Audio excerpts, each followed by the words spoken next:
South Africans, you people have officially been crowned my greatest enemy country of them all. You people decided to send one of your pap Republicans to caution the Depression Republic of Kenyans. This Kenyan national team that I was always laughing at, you people now have sent Benishon McCarthy to go and make it great.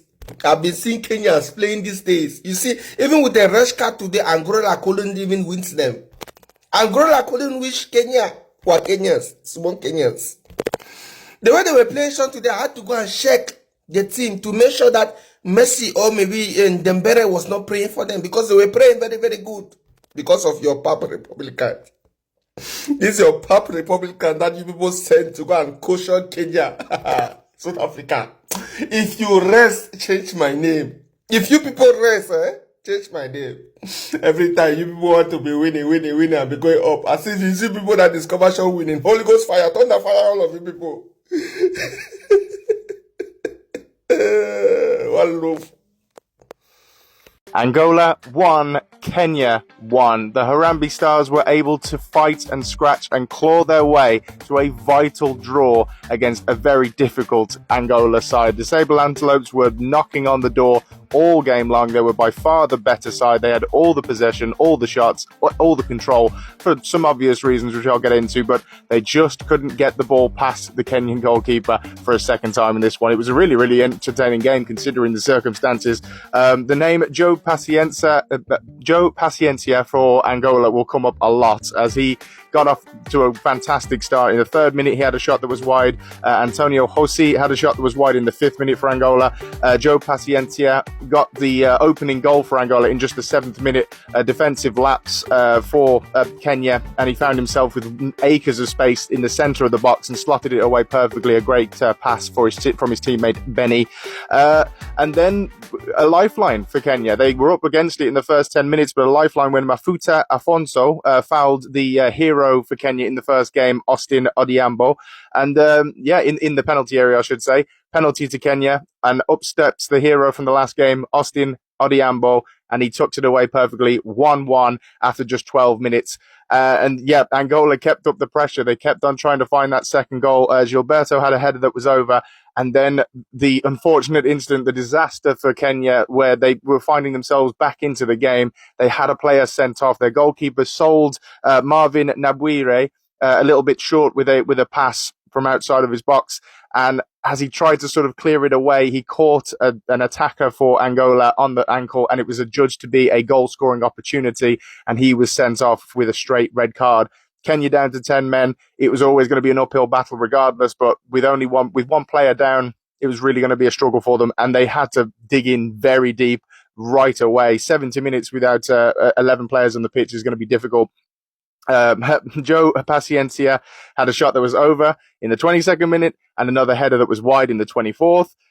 Alem for Angola had a shot that was wide in the 30th minute. He had another shot that was on target in the 36th minute, which was well saved. Joe Paciencia had another chance in the 38th minute that was wide, another shot on target in the 52nd minute. I'm running through all the chances for Angola that they had. Eddie Afonso had a missed header in the 59th minute. Vidinho had a header on target in the 59th minute. Joe Paciencia had another shot that was wide in the 64th minute. We did finally have an actual effort on goal for Kenya. They obviously were pegged back all the way, so any chance that they did get, they pushed forward. Daniel Sakari had a shot from about 35 yards out, but it was blazed over. And then a little bit later on, Crispin Erambo, the substitute for Kenya, had a real good chance. They actually found themselves on the break, and they had a decent chance to have a shot on target, but it was blocked brilliantly. And then the resulting corner had Manzoor Suleiman have a header that was over just a minute later. So Kenya were showing that they had a little fight in them, despite the fact that they were defending throughout the majority of this game. Joe Paciencia had another shot that was wide in the 72nd minute. Aguinaldo Matias, who came on off the bench, he was busy as well in the last 15 minutes. He had a header on target in the 74th minute. Another effort that was wide 2 minutes later in the 76th minute. Matias had another chance later on in the 88th minute as well. I should also mention Kenya nearly stole this one as well. After all those Angolan chances that I just mentioned, I think they had like close to 20 shots in the entirety of the game. Sylvester Owino from a corner for Kenya found himself in all the space in the world at the back post and just couldn't guide it into the goal. It would have been a crazy snatch and grab, but it just hit the side netting, and it wasn't to be for Kenya on that occasion. Irambo had a long shot that was over as well. Again, he picked up the ball from about 40 yards out and had a pot shot, but it wasn't to be on that occasion. Matthias, as I mentioned, had another chance that was just wide as well in the 89th minute as well. So it looked like we were going to finally see a draw. Kenya were holding on for dear life, and then a crazy moment in the 97th minute. Kenya were on the break. They were trying to find an effort. They couldn't find the final ball that they needed to, and the resulting play saw Angola go all the way up to the pitch. Right back, Antonio Hassi picked out a picture-perfect cross for Caporal to head it home for Angola. Heartbreak for Kenya in that moment. 97th minute, they'd been surviving for 77 plus minutes with 10 men, and they lost it right at the death. It was devastating for them. You could hear the 46,000 people that were cheering the entire game. They were incredible all game, by the way. They knew they had to back their team, and they really did all the way long. You could hear a pin drop as soon as that ball went in the back of the net. But then the craziest thing happened. It was ruled out for offside, and I've never heard a offside VAR decision cheered so loudly in my life. It was unbelievable. They celebrated like they just won the whole tournament. It was crazy. Shout out to those Kenyan fans in that arena, because they really brought it tonight. They were so loud. And the goal was scrapped. They held on for another few minutes, and that was it. 1-1. Kenya get 4 points out of their first out of their first 2 games, which is, incredible for the debutants. And of course, them being co-hosts, it's huge for them, and it gives them a real good chance of qualifying into the knockout round. Angola will be disappointed, but because of how well they played today, I do think that they're going to be okay for their last remaining 2 group games. Follow me for more African Nations Championship 2025 content. All my enemies are suffering. All their plans now scatter. It is official. This is a draw that feels like victory for the Harambee Stars of Kenya. See, what a day.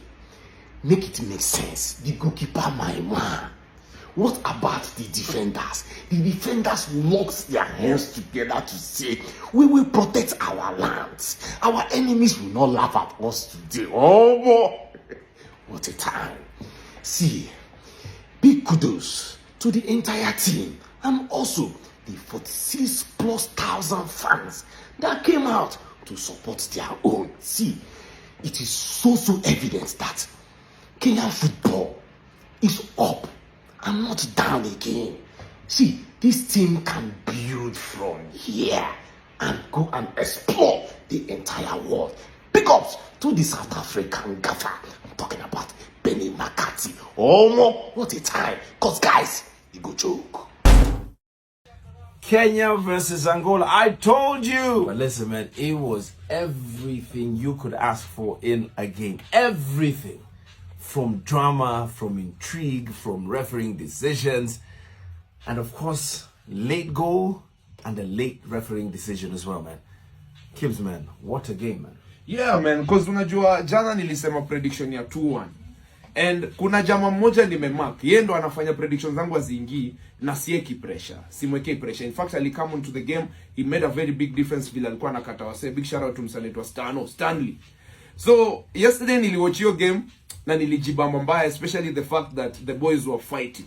After your red card ikikam, unajua red card ikikam in the 7th minute na team imejitambua, mazee, it was like the 26th minute. Oh, they scored in the 7th minute, yeah. Their first goal, which was actually very heartbreaking. But now vijana wamejituma mazee. I think tunafaa sasa kuanza kuweka do kwa kila kitu tunadu. Jupani unajua ilifika point wakaona hapa tuna settle for 500k, na niliona hata video yako coach wa Angola akizua akisema vijana wanaanguka chini, wanalala ati ku waste time. Tuko home bwana, hawezi kuja kutuambia kitu ya kufanya mtaani. And the one thing that Harambee Stars has never done for the longest time is game management. In-game management was on point. But I want to give a special round of applause to 2 sets of individuals. One, Coach Benny McCarthy. Yeah. Oh my God, man. Bro. Like the whole mentality shift and change and everything. I mean, I'm no shade to any coach that has coached Harambee Stars before, but I don't think we've had a coach that has changed the mindset of the boys like this guy has. Yeah. It is amazing, man.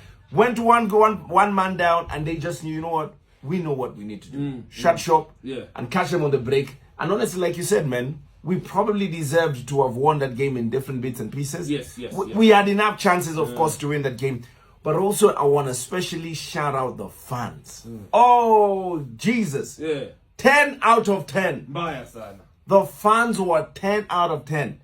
For the first time, there were chants. Yes. For the first time, it was organic Mexican waves. Yeah. For the first time, I felt like even despite going a goal down, the Kenyan fans were singing. Yes. They were constantly singing throughout the entire game. Yeah, and also one person who messed shout out, big shout out to man like Double R, Rolls Royce, Austin. No, that game was not about Austin. See, I'm shout out because, man, the guy... If you are shouting out Austin, you have to shout out everybody. No, big shout out to the whole team as well. But mi nasema too, the fact that, unajua ni bao alitafuta. Because I remember where I was seated at, alikuwa tu mbele yangu. Alipiga hiyo ball, and I thought he was going to drive a shoot. But vile alipiga hiyo turn, Buddha, and I was like, I hope... VAR, also, shout out to VAR. Yes. So our best friend as Kenyans ni VAR, na hatuwezi cheza ball yote kama kuna VAR. Hata games za Gor, hata games za KPL, tunataka VAR. That is what we are demanding right now. VAR, bana. But of course, next game is against Morocco. If we lose to Morocco, and this is my prayer, I'm not saying I want us to lose, but I want us to finish second in the group. Because according to the CAF pools, yes, the team that finishes first in second in Group B, Group A rather, will play the team that finishes first in Group B. Also 2v1, correct. 1v2. Do you know who's the first in Group B? No. Tanzania. Hadi watu wetu wabongo kusha walete Tanzania. Sisi sasa tunataka hata Brazil. Tanzania ni nini? Wabongo kusha nyinyi. Kwanza tirefari akiongea English maisha. Ni baya. Kwanza tunaicheza 10 man. Hata tutaki kukua 11 10 man pekee. Ati Tanzania itupige. Aje. Kwani sisi ni Madagascar?